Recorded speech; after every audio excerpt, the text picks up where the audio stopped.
খুব সাডেন হওয়াতে এই ট্রিপটা একসাথে সবার বার্থ পড়েনি, দুটো বার্থ আলাদা পড়েছে, তো সেটা নিয়ে একটু টেনশনে আছি আমরা। দুগা দুগা বলে আমাদের ট্রেন ছেড়েই দিল। ট্রেন কিন্তু একদম রাইট টাইমে 12টা 25-এই ছেড়েছে। আজ কিন্তু সত্যি ট্রেনটা মিস হয়ে যেতে পারতো, কারণ লেট হয়ে গিয়েছিল প্রচুর। কালকে গুয়াহাটিতে নেমে কিভাবে শিলং যাচ্ছি, শিলং এর পুরো ট্রিপটা কিভাবে ঘুরবো, এই সব কিছু তোমাদের সাথে শেয়ার করবো।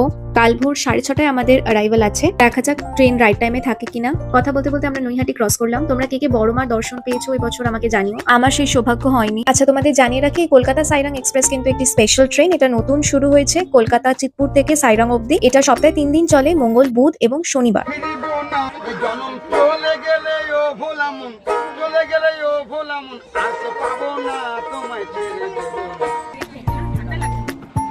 এই ট্রেনে উঠবে আর বাঙালি খাই খাই করবেন, এটা হতে পারে? তো আমরা স্ন্যাক্স দিয়ে শুরু করলাম, ঘুগনি, চা, কফি, আর এই তো সারাক্ষণ কুরকুরে খেয়েই যাচ্ছে।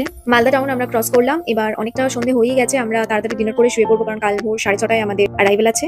এই ব্লগটা এখানেই শেষ করছি। ভালো লেগে থাকলে অবশ্যই চ্যানেলটা সাবস্ক্রাইব করে দিও। পরের ভিডিওগুলোতে তোমাদের সাথে পুরো শিলং আইটিনারি শেয়ার করবো। Till then, tata.